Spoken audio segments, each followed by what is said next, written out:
We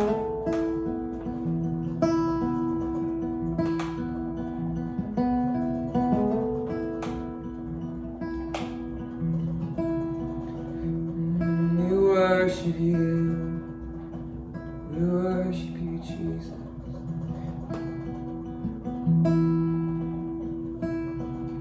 My hope is built on nothing less than Jesus' blood in righteousness. Dare not trust the sweetest frame, but only trust in Jesus' name.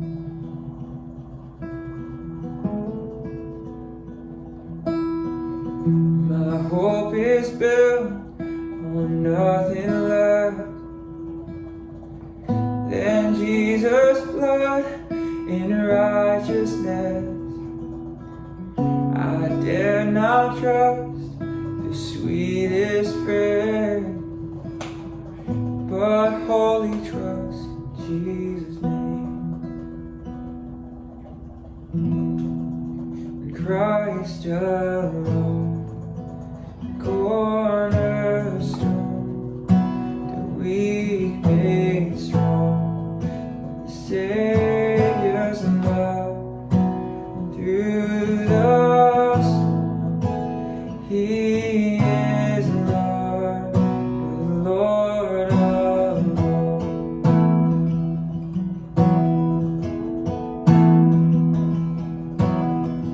When darkness seems to hide His face,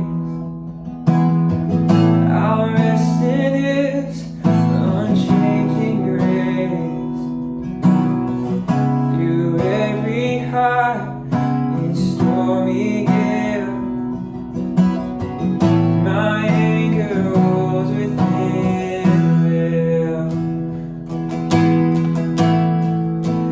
Christ alone, cornerstone, the weak made strong, in the Savior's love through the storm. He is Lord, you're the Lord of all. Christ alone, cornerstone, the weak made strong, in the Savior's love through the storm. He is Lord, you're the Lord of all.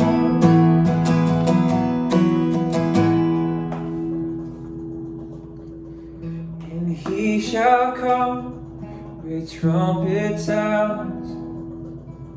Oh, may I then in Him be found, dressed in His righteousness alone. Father, stand before the throne. Christ alone, cornerstone, the weak made strong, in the Savior's love through the storm. He is Lord, Lord of all.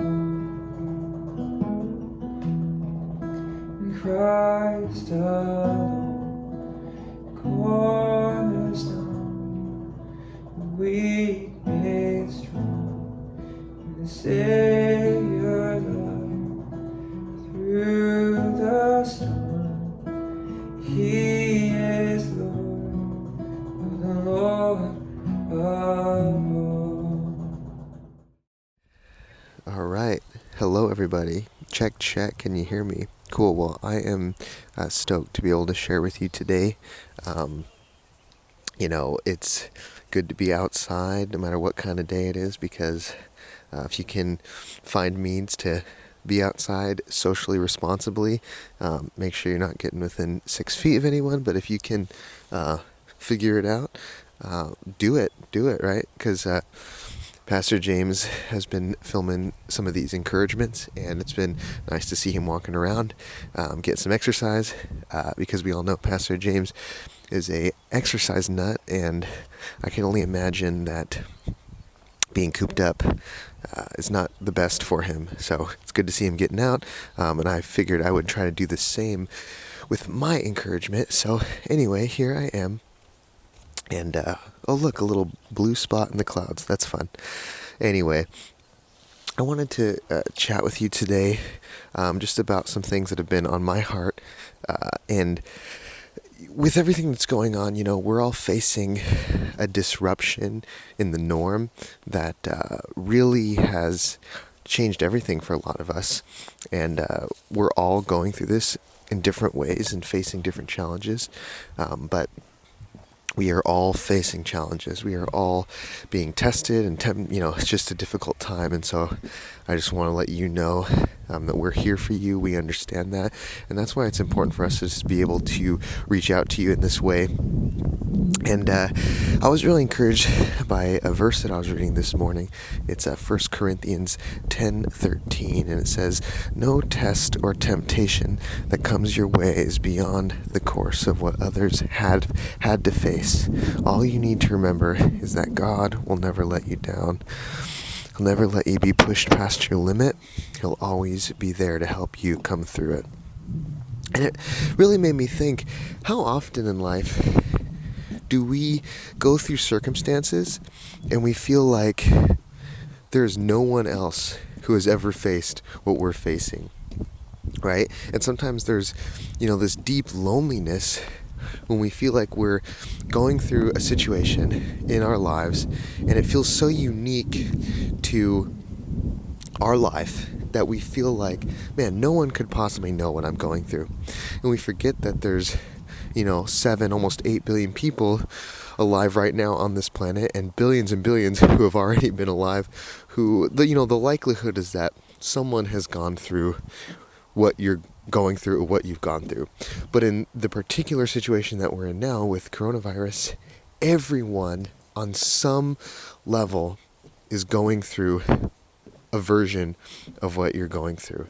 And in a way, we're all facing this together, one way or another. And so I like what that verse says, that, nothing that comes your way is beyond what others have had to face. Even something as simple as that encourages me and reminds me that I'm not alone. I don't know how many of you have maybe called some friends up in the past couple of weeks or the past month. Maybe some friends or family that you haven't talked to in a while. And maybe you've called them up. Wait, hold on, I want to show you where I'm at. It's pretty. Can you see? Okay, cool. Anyway, so maybe you've called some friends up and you've caught up, but really, I think in this time when we're reaching out to people, often it's just to say, hey, are you seeing what I'm seeing? Are you going through what I'm going through? Oh, you're staying at home too? You're quarantining? You're, doing this or that? And I think it's a really fascinating thing that I've noticed within myself and within others, that we are all kind of in this moment of solidarity. We're reaching out to people just to know that we're all in it together, right? And so that really kind of speaks to what I feel like that verse is saying, that, at the end of the day, nothing that comes your way, no test, is something that you're truly alone on this planet having faced, right? But another thing that makes me think of is that this type of unique situation we're in, a pandemic, is also not something that is unique to our time, in the sense that people in the past have faced pandemics before. And in a lot of ways, as devastating as this has been, we are, as far in the future as we are, with the technology that we have, there's a lot of benefit and advantages that we have to facing coronavirus that, if this had been 20, 40, 60, 100 years ago, might not have been the case. But we actually look, and there are some articles that popped up that I was reading a little bit that encouraged me. And they basically said, in human history, pandemics have been times when humans rise to the occasion, humans develop things and grow and develop technologies because of the pandemic, not in spite of, but because of the rough situation that we're all going to collectively. It's almost like this is pushing all of us forward in a way. And so, again, I feel like God is using this time to grow us all collectively, and it's really fascinating to watch. Another article that I saw was mentioning how there's a lot of businesses such as Uber and a lot of these big tech companies. I think Instagram might have been on there, but I'm probably wrong, so don't quote me on that. But there's a lot of really well-known businesses that actually were started during the 2008 economic crisis. And that was really interesting to me because, we're facing not only a pandemic, but an economic crisis. And we think, oh man, this is going to just ruin us and nothing good's going to come out of it. But we actually see that in the last economic crisis that we had, a lot of industries or businesses that we know and love today actually came out of that time. So it's really interesting to see some of the positives that can come out of even the most challenging times. I'm next to a marshland. I'm going to show you a little bit of that. You see it? There's a little water and then a floating boardwalk. It's kind of fun. But the only problem is that if someone else is walking towards me, there's nowhere to go. So I don't know, we're going to figure that out together. There's not a lot of people out here today, which is nice though. So anyway, moving on, I love this part of the verse where he says, he'll never let you be pushed past your limit. And it really makes me think of this idea that a coach is someone who comes alongside you and pushes you further than you think you can go. This verse says, he'll never push you past your limit. And we often talk about these verses like God doesn't give people things they can't handle. And it made me think, do I even know what my limits are? When you get with a coach, you get in the gym with a trainer, they're there to show you what you thought your limits were and then push you far past it. And it makes me realize I don't even necessarily know what my limits are. When it comes to this situation, I think, oh man, I can only do this much quarantine before I break, or I can only, handle this much stress before I don't know what I'll do. But the reality is, God knows our limits better than we do. So when he says he won't push you past your limits, he's not saying, I'm not going to push you past what you think your limits are, your false limits. I'm going to bring you to your true limits to grow you, to stretch you. Because that's how we grow, right? That's how you get in the gym and you get fit. And look, we know I'm not the poster child for this. I'm not one to talk about the gym. I think for me, I get in the gym and I like to go right below my supposed limits, my false limits. When I used to go to the gym, I don't really go to the gym anymore. I'm just going to be honest with you. But when I used to go, they say go in there and work out, do a really intense 45 minutes and push your limits, And I would do a really relaxed 2 hours, where I wouldn't at all push my limits. If my limit on a certain thing was 100, I would just stay at 100 for 3 months and just relax, So I'm not good at, I don't think any of us are the best at pushing our own limits without sometimes an encouragement or a push. And so I think God is using this time to help us see new limits, new capabilities for ourselves beyond what we think we can do. And, he says at the very end of this verse, God, he'll always be there to help you come through it. And when I think of this idea of coming through it, when we talk about through, there's an implication that there's another side, that we're in the middle of something really challenging right now, but there is a through. There is another side to this. And I feel like, when you go through something, think about these moments in your life where you've gone through something really challenging. You could say, man, I went through it that year or that month. or that situation. And it's generally the people who were going through it with you that you build these amazing bonds with, right? That you can say, man, that friend, that family member, my spouse, they walked through this difficult season with me. And there's something unbelievably just powerful about going through things with people.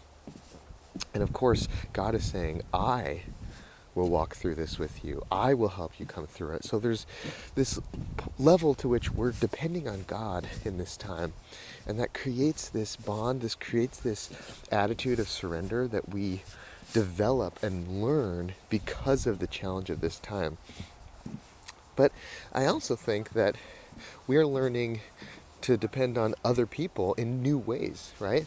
That maybe you can't rely on people in the way that you would have a couple months ago, but you can rely on people in new ways for encouragement, to help you out. Maybe not physically because of quarantine and social distancing, but maybe through digital ways, maybe financially. Maybe there are ways where we're going through this with other people, and people are encouraging us. Okay, so I dropped my phone into the marsh. I'm just going to be real with you about that. Yeah, just going to, my hands are dirty. It could have been really bad. It could have been terrible. It could have been fully immersion into the water. And as we know, there's no Apple Store right now. So, yeah, that would have been terrible. But here I am. I'm back. Yeah, basically what I was just saying is like, we are learning new ways of how to go through something with people. As a church, as family and friends, as a society, as a community. And when we come out on the other side of this, which again, that's the hope, but that's the encouragement, that's the promise that there is another side. When there's the word through, it implies another side, that there is another side. There is a place that we're going to come out from the other side of this and say, what an incredible season of growth and challenge. But we will be reminded of all the people that we walked through this with. And so I just want to encourage you, look at these ways in which you're learning how to go through life, how to go through hard times with other people. Look at these ways in which you're seeing these new sides of yourself. People are running, they're gonna get me. And just use this as a time to really ask yourself, how can I be helpful to other people? How can I grow myself? How can I be available for others? And how can I trust God that entire time, like that verse says, that He'll never let you down?